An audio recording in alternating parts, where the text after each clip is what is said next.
সবাইকে স্বাগত জানাই আমার YouTube channel evil night express. আজকের গল্পের নাম ফ্ল্যাট নম্বর 32B।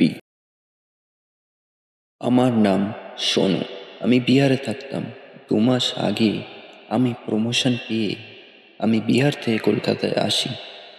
আগে থেকে বলে রাখা ভালো যে আমি হলাম একজন ওয়েব ডেভেলপার।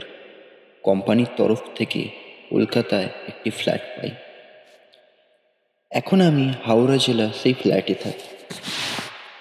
গত 2 মাস ধরে যা আমার সাথে হচ্ছে আজ আমি সেটা আপনাদের সবাইকে জানাতে চাই। তো শুনুন, আজ থেকে ঠিক 2 মাস আগে যখন আমি ফ্ল্যাটে আসি তখন সব কিছু ঠিক ছিল, কিন্তু ঠিক তার 2 দিন পর 27 এপ্রিল 2025 আমার অফিস থেকে ফিরতে লেট হয়ে যায়, প্রায় 1টা। আমি যখন আমার অ্যাপার্টমেন্টে ঢুকি দেখি সব জিনিসপত্র অগোছালো। সব কিছু যেন কেউ ছুঁড়ে ছাড়ে ফেলে রেখেছে। ফ্রিজ খোলা, টিভি ভাঙা, খাট অগোছালো, আর খাটের ওপরে বালিশটাকে কেউ যেন আঁচড়ে ফেলে রেখেছে। আমি খুব ভয় পেয়ে যাই, কারণ ঘরের চাবি শুধু একমাত্র আমার কাছে, আর দরজা ভেঙেও কেউ ঢোকেনি। তাহলে এইসব হলো কি করে? সেই দিন আমি আর রাতে ঘুমাতে পারিনি। সবসময় মনে হতো কেউ যেন আমার বুকের ওপরে চেপে আছে। তারপর দিন সকালে ঠিক 9:30 যখন আমি অফিসের জন্য বেরোই, পাশের বাড়ি আন্টি আমাকে ডেকে বলে, তুমি কি 32B-তে থাকো? আমি যখন বললাম হ্যাঁ, তখন আন্টি চমকে উঠল, আর কোনো কথা না বলেই চুপচাপ চলে গেল। ব্যাপারটা আমার কাছে ঠিক লাগলো না। আমি রীতিমতো 5 ফ্লোর থেকে নিচে নেমে গার্ড কাকুকে জিজ্ঞাসা করলাম, আচ্ছা কাকু, 32B-তে এমন কি হয়েছে যে সবাই 32B এর নাম শুনলেই চমকে ওঠে? তখন গার্ড কাকু একটু থমকে বলল, 32তে শুনেছি জিন আছে। ওখানে অনেক লোক অনেক চেষ্টা করেছে থাকার, কিন্তু কেউই 2-3 দিনের বেশি থাকতে পারেনি। আমি কথাটা শুনে বেশ অবাক হলাম।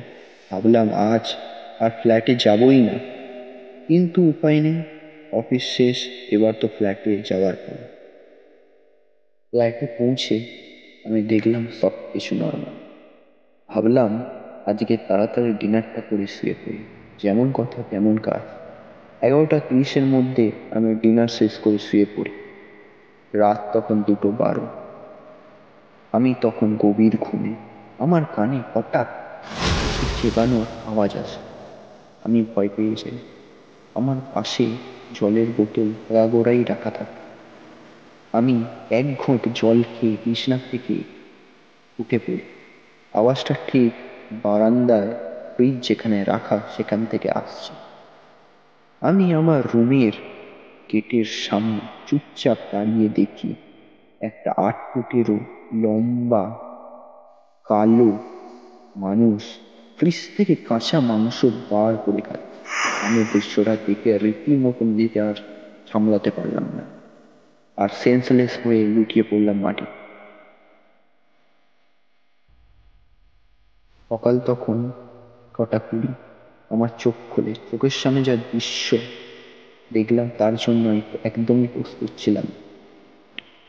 আমি দেখি ফ্রিজটা খোলা, আর ফ্রিজের সামনে কাঁচা মাংস আর চেবানো হাড্ডি পড়ে। আমি এটাও লক্ষ্য করি যে আমার গায়েও কাঁচা মাংসের দাগ আর রক্ত লাগা, যেন কেউ কাঁচা মাংস খাওয়ার পর আমার গায়ে নিজের হাতটা মুছে গেছে। সেই দিনই আমি ডিসাইড করি যে আমি আর এই ফ্ল্যাটে থাকতে পারবো না। এই ছিল আমার অভিজ্ঞতা। গল্পটা কেমন লাগলো সবাই কমেন্ট করতে ভুলবেন না, আর সাবস্ক্রাইব করে নোটিফিকেশনটা অল করে দেবেন। এরকম দারুণ ভয়ঙ্কর ভয়ঙ্কর গল্প শোনার জন্য আমাকে সাবস্ক্রাইব করুন, ফলো করুন। কোনো ভুল ত্রুটি হলে মাফ করবেন।